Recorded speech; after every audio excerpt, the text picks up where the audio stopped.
25 సంవత్సరాల క్రితం బీఆర్ఎస్ పార్టీని స్థాపించి 14 సంవత్సరాల అలుపెరుగని పోరాటం చేసి తెలంగాణ రాష్ట్రాన్ని సాధించిన మహాత్ముడు కేసీఆర్ అని బీఆర్ఎస్ పార్టీ మండల అధ్యక్షులు రాజు అన్నారు. బీఆర్ఎస్ పార్టీ రజతోత్సవ వేడుకల్లో భాగంగా వరంగల్లో జరిగే సభకు చిన్నశంకరంపేట మండలం నుండి భారీ ఎత్తున తరలి వెళ్లారు. మండల కేంద్రంలోని తెలంగాణ అమరవీరుల స్తూపం వద్ద బీఆర్ఎస్ పార్టీ జెండా ఎగరవేసి అమరవీరులకు నివాళులర్పించి వరంగల్ సభకు బీఆర్ఎస్ పార్టీ మండల అధ్యక్షులు రాజు ఆధ్వర్యంలో పెద్ద ఎత్తున తరలి వెళ్లారు. అప్పుడు తెలంగాణ రాష్ట్ర సమితి అదేవిధంగా ప్రస్తుత బీఆర్ఎస్ పార్టీ ఏదైతే ఉందో అప్పుడు గౌరవ కేసీఆర్ గారి నాయకత్వంలో ఇదే రోజు ఏర్పడిన దినం. ఆ రోజు నుండి 14 సంవత్సరాలు పోరాటం చేసి తెలంగాణ సాధించినట్టు గొప్ప మహానాయకుడు కేసీఆర్ గారి వల్లనే తెలంగాణ వచ్చింది.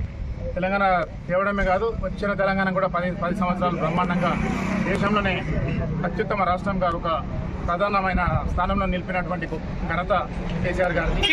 ఇప్పుడు వచ్చిన ప్రభుత్వం నానా మాయా మాటలు చెప్పి, ఏదైతే కలిబొల్లి మాటలు చెప్పి అచానక్ ముఖ్యమంత్రి ఏదైతే ఇప్పుడు అచానక్ ముఖ్యమంత్రి ఆయన కలిబొట్ట మాటలతో ఇప్పటివరకు ప్రజలను అనేక వాగ్దానాలు చేసి మోసం చేయడం జరిగింది. దానివల్ల ప్రజలు చాలా మాకు మోసం జరిగింది, మేము మోసపోయినాము, వాళ్ళ కాంగ్రెస్ మాటలు విని మేము మోసపోయినాము.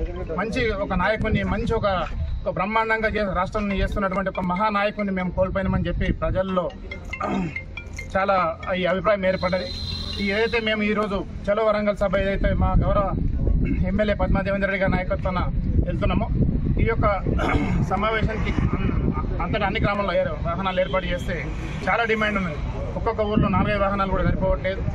మేము ఇచ్చిన టార్గెట్ కంటే ట్రిపుల్ అంటే 3 రెట్లు 4 రెట్లు అయినది. అయినా కూడా ఇంకా అందరికీ కూడా మేము ఈ వాహనాలు ఏర్పాటు చేయలేకపోయినాం. దయచేసి మా కార్యకర్తలను ఎవరైనా మిస్ అయితే అనేదా భావించద్దు. త్వరలో మళ్ళా మన దగ్గర ఇది వరంగల్ లాంగ్ కాబట్టి కొద్దిగా లిమిటెడ్ మనకి ఇచ్చారు. త్వరలో మళ్ళా మనకు మెదక్ జిల్లా, ఉమ్మడి జిల్లా సరౌండింగ్ లో పెద్ద సభ జరగబోతున్నది. ఆ సభకు పెద్ద ఎత్తున తీసుకుపోయే అవకాశం ఉంది కాబట్టి ఎవరైనా కార్యకర్తలు మిస్ అయితే దయచేసి అనేదా భావించద్దు. ఈ సభను విజయవంతం చేయడానికి మా కార్యకర్తలే కాదు, కాంగ్రెస్ నుంచి కూడా మాకు ఫోన్లు చేసి కూడా మేము వస్తాం అనే పరిస్థితి వచ్చింది. ఈ సభ బ్రహ్మాండంగా సక్సెస్ కాబోతున్నది. కేసీఆర్ గారు ఈ ఎలక్షన్ తర్వాత ఇప్పుడు ఫస్ట్ టైం పబ్లిక్లోకి వస్తున్నాడు కాబట్టి ఆయన మాటలు వినాలి, ఆయన మళ్ళీ ముఖ్యమంత్రిగా చూడాలని చెప్పి ప్రజలు వారి యొక్క అభిప్రాయం చాలా పెద్ద ఎత్తున ఉన్నది. కాబట్టి ఈ సభనే రేపు కేసీఆర్ గారు మళ్ళీ సీఎం కావడానికి నాంది కాబోతుంది. కాబట్టి అందరూ ఈ యొక్క మా ఏదైతే కార్యకర్తలు మన కార్యకర్తలందరూ కూడా పెద్ద ఎత్తున తిరగడం జరుగుతూ ఉంది. నిజంగా చెప్పాలంటే మరి ఆనాడు మోడీ ఉద్యమంలో మరి చంద్రబాబు గారి నాయకత్వంలో జరిగినటువంటి తెలంగాణ ఉద్యమం కొంత కాంగ్రెస్ నాయకత్వం వారికి ఆశలు చూపి నీరుగార్చడం జరిగింది. అదే ఉద్యమంలో మరి చాలా రోజుల తర్వాత కూడా మరి కేసీఆర్ గారు పదవిలో ఉండి కూడా పదవికి త్యాగం చేసి తెలంగాణ కోసం నా తెలంగాణ కావాలి, నా నీళ్లు నిధులు నియామకాల కోసం ఈ తెలంగాణ కావాలి, ఆంధ్ర పెత్తందారుల పెత్తనం పక్కన పెట్టి తెలంగాణ నాయకత్వంలో తెలంగాణ ఏర్పడాలని చెప్పి ఆ రోజు పోరాటం మొదలుపెట్టింది. ఇదే రోజు మొదలుపెట్టాడు 2001 ఈ 27వ తేదీ నాడు. అయితే మరి మనందరికీ తెలుసు 2014లో అయితే తెలంగాణ రాష్ట్రం ఏర్పాటు చేయడం జరిగిందో కేసీఆర్ నాయకత్వంలో మరి స్వర్ణయుగంగా మన 15 సంవత్సరాలు మనం స్వర్ణయుగంగా మనం చెప్పిన భారతదేశ చరిత్రలో మరి ఏ రాష్ట్రం కూడా ముందంజమైనటువంటి పరిస్థితి ఈ తెలంగాణ రాష్ట్రం నూతనంగా ఏర్పడిన తెలంగాణ రాష్ట్రం మన చిన్న రాష్ట్రం అయినప్పటికీ కూడా అన్ని రంగాలలో అటు వ్యవసాయ రంగం కానీ, పాలసీ రంగం కానీ, అనేక ఉత్పత్తి కార్మిక విభాగాల్లో కానీ మరి అనేక రంగాల్లో ముందంగా ఏం జరిగింది. మరి ఈనాడు మొన్న అయితే ఎన్నికల్లో కాంగ్రెస్ పార్టీ వారి యొక్క కల్లిబొల్లి మాటలు చెప్పి మేము ఇది చేస్తాం అది చేస్తామని చెప్పి ఏ చేయకుండా 1.5 సంవత్సరం గడిపినారు. ఇప్పటికీ అయినా మరి కాంగ్రెస్ నాయకత్వంలో ఉన్నటువంటి ప్రభుత్వాలు అనేకం వచ్చినాయి.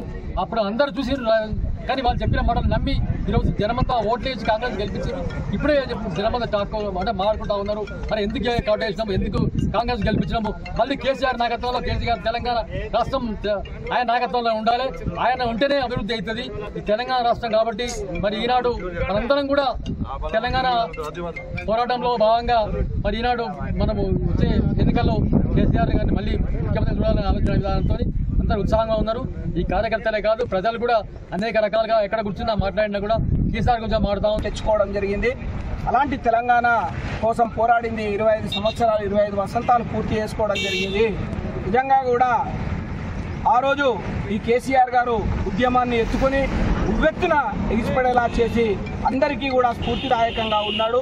ఆ స్ఫూర్తి వల్లనే ఈరోజు తెలంగాణ రావడం జరిగింది. తెలంగాణ వచ్చిన తర్వాత మన భారతదేశంలోనే తెలంగాణకు ఒక గుర్తింపు, ఒక మొదటి స్థానంలో ఉండే విధంగా మన తెలంగాణను తీర్చిదిద్దడం జరిగింది. అయినప్పటికీ ఈ ఉద్యమంలో ఎంతో మంది కార్యకర్తలు కానీ, ఎంతో మంది విద్యార్థి అమరవీరులు కానీ అసలు వాసి తెలంగాణను తెచ్చుకోవడానికి కృషి చేయడం జరిగింది. కాబట్టి వాళ్ళందరికీ కూడా మనమందరం కూడా నివాళులు అర్పించి ఈ 25వ వసంతాన్ని జరుపుకొని మనము భవిష్యత్తులో కూడా తెలంగాణను మొదటి స్థానంలో ఉంచడానికి మళ్ళీ కేసీఆర్ గారిని ముఖ్యమంత్రిగా చూడాల్సిన అవసరం ఉంది. కాబట్టి ప్రతి ఒక్కరు కూడా ఈరోజు చూస్తున్నట్టయితే కాంగ్రెస్ ప్రభుత్వం వచ్చిన తర్వాత ప్రతి ఒక్కరు కూడా ఎన్నో ఇబ్బందులు ఎదుర్కొంటున్నటువంటి పరిస్థితి.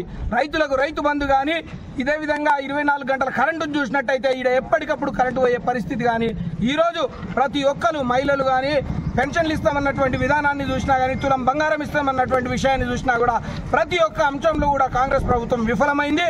ఎప్పుడు కూడా కల్లిబొల్లి మాటలు చెప్పుకుంటూ దాటవేస్తూ ప్రయత్నాలు చేస్తున్నా తప్ప ఎవరికి కూడా ప్రజలను సంతోషంగా ఉండే పరిస్థితి లేదు. కాబట్టి తప్పకుండా మళ్ళా రాబోయే రోజుల్లో తెలంగాణను ముఖ్యమంత్రి పాలించాల్సింది. కాబట్టి కేసీఆర్ గారు పాలించాల్సి